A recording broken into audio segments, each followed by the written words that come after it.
नमस्कार दोस्तों, आप लोगों का एक बार फिर से स्वागत है हमारे YouTube चैनल MSH क्लासेस पर। दोस्तों, आज हम लोग झारखंड से रिलेटेड एक महत्वपूर्ण टॉपिक तिल का आंदोलन के बारे में पढ़ते हैं।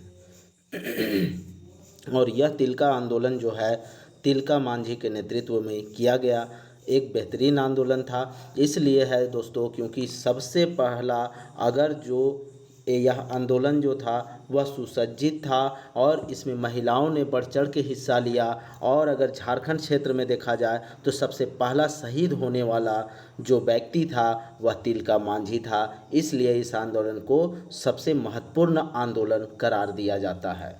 तो चलिए इस आंदोलन के बारे में हम लोग थोड़ा सा डिस्कस करते हैं।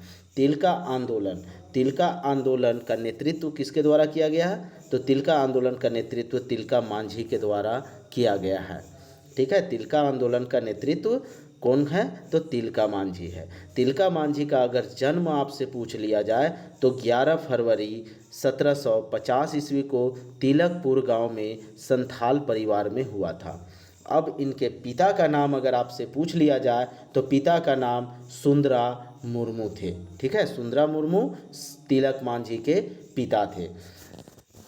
तिलका आंदोलन का मुख्य केंद्र भागलपुर के वनचरी जोर जगह था। ठीक है, वनचरी जोर जगह, क्योंकि हर एक विद्रोह का एक मुख्य केंद्र होता है। तो इसी तरह तिलका आंदोलन का अगर मुख्य केंद्र हम लोग से पूछा जाए तो यह भागलपुर का और मुख्य जगह जो था वह वनचरी जोर था।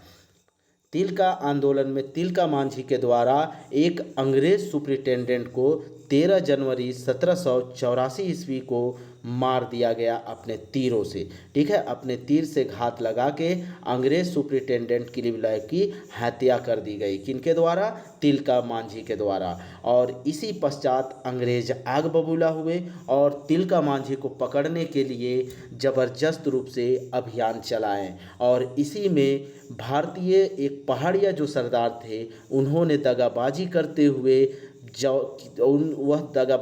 हुए तिलका मांझी को पकड़वाने में, अंग्रेज को पकड़ने में सहायता किए। और उस व्यक्ति का नाम जौराह था। ठीक है, जौराह के द्वारा अंग्रेजों को सूचना दी गई और जिसके माध्यम से अंग्रेज 1785 ईस्वी में जबरा पहाड़िया अर्थात तिलका मांझी को पकड़े।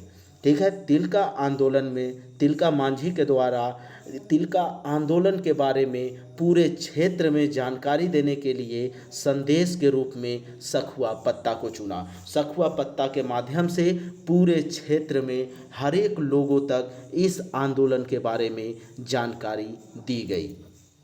चलिए आगे देखते हैं। तिलका मांझी को जब जौरा के द्वारा अंग्रेज़ों को सूचना दी गई तो उसके बाद 1785 ईस्वी को गिरफ्तार किया गया एवं भागलपुर में बरगद के पेड़ पर लटकाकर इन्हें 1785 ईस्वी में फांसी दी गई। ठीक है दोस्तों, 1785 ईस्वी में तिलका मांझी को फांसी पर लटका दिया जाता है। और इस तरह से झारखंड के प्रथम स्वाधीनता की लड़ाई में शहीद होने वाले प्रथम श्रेणी के प्रथम कार्य क्या है, विद्रोही का खिताब तिलका मांझी को मिलता है। ठीक है, और कहाँ? तो भागलपुर में। किस पेड़ पे? तो पेड़ भी पूछा जा चुका है जेएसएससी के एग्जाम में, तो पेड़ भी आपको याद रखना है, बरगद के पेड़ में। अगर तिलका आंदोलन का पूछ दिया जाए आपकी अवधि, तो तिलका आंदोलन की अवधि 1783 से 1785 के मध्य है। 83 में शुरू होता है और तिलका मांझी के फांसी पर लटकाए जाने के उपरांत यह आंदोलन क्या होता है? खत्म हो जाता है, अर्थात अंग्रेजों के द्वारा दबा दिया जाता है। और यह आंदोलन मुख्य रूप से संथाल परगना क्षेत्र में ही विख्यात था।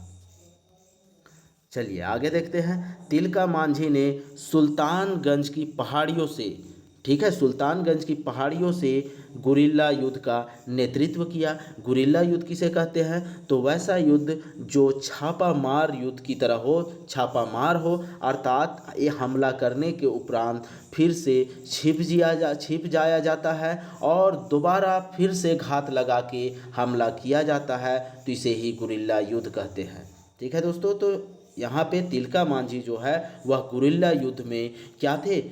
महारत हासिल किए हुए थे और इसी गुरिल्ला युद्ध के माध्यम से अंग्रेज़ों के पसीने छुड़ा दिए थे। चलिए नेक्स्ट देखते हैं हम लोग।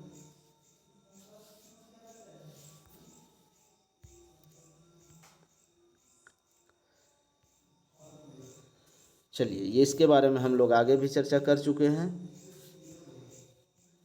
कि तिलका आंदोलन ये भारतीय स्वाधीनता, तिलका मांझी जो है ये भारतीय स्वाधीनता संग्राम के पहले विद्रोही क्या थे, विद्रोही शहीद थे। जिस जगह तिलका मांझी को फांसी पे लटकाया गया है भागलपुर में, वहाँ जो चौक है उसे बाबा तिलका मांझी चौक के नाम से जाना जा रहा है। इनके नाम पर भागलपुर विश्वविद्यालय का नाम तिलका मांझी विश्वविद्यालय रखा गया है। ठीक है। अब अगर हम लोग देखेंगे इस आंदोलन की अर्थात इस तिलका विद्रोह की मुख्य उपाधि क्या रही, उपलब्धि क्या रही, तो इसकी उपलब्धि क्या है दोस्तों, तो इसकी उपलब्धि है इस आंदोलन में महिलाओं ने बढ़ चढ़ के हिस्सा लिया और एक दूसरे से सभी जनजाति एक दूसरे से आपसी एकता बनाए हुए इस आंदोलन में बढ़ चढ़ के हिस्सा लिए। इस कारण से यह आंदोलन बहुत हद तक सफलता की श्रेणी को छूने तक पहुंच चुका था, लेकिन आपसी विवाद के चलते या हम लोग की दगाबाजी के चलते ही हम लोग इसमें सफल नहीं हो पाए। अगर इस आंदोलन का उद्देश्य आपसे पूछा जाए तो इस आंदोलन का उद्देश्य क्या था, तो ये तिलका मांझी जो आंदोलन था उसका उद्देश्य था आदिवासी स्वायत्तता की रक्षा करना, आदिवासियों की स्वायत्तता की रक्षा करना और आदिवासी क्षेत्रों से अंग्रेज़ों को खदेड़ना अर्थात मार भगाना और सामंती प्रथा एवं साहूकारी प्रथा से मुक्ति पाना, क्योंकि सामंती प्रथा और साहूकारी प्रथा से आदिवासी जो है वह बहुत ही क्या हुए थे, सताए गए थे। इसलिए इनके विरुद्ध में भी यह आंदोलन जोरों पर था और साथ ही साथ जो यहाँ के लोग थे उनको कठपुतली शासन नहीं चाहिए, इसलिए इन लोगों ने अंग्रेज़ों के विरुद्ध और सामंतवाद और साहूकार के विरुद्ध यह आंदोलन छेड़ा था। ठीक है दोस्तों, तो इस तरह से तिलका मांझी से संबंधित सारी जानकारी मैं आप लोगों को बहुत ही शॉर्ट वीडियो में बता चुका। अगर इससे संबंधित दोस्तों कुछ भी प्रश्न बनेगा तो वह इसी के अंदर रहेगा, आपको कहीं भी बाहर जाने की ज़रूरत नहीं पड़ेगी। ठीक है दोस्तों, तो इसी तरह आप हमारे चैनल के माध्यम से हमारे चैनल से जुड़ जाएं और इस तरह के कंटेंट पाने के लिए हमारे चैनल को अगर अभी तक सब्सक्राइब नहीं किए हैं तो चैनल को जल्द से जल्द सब्सक्राइब कर लें। चलिए दोस्तों, फिर हम लोग नेक्स्ट टॉपिक के साथ नेक्स्ट डे में हम लोग मिलते हैं। तब तक के लिए जोहार।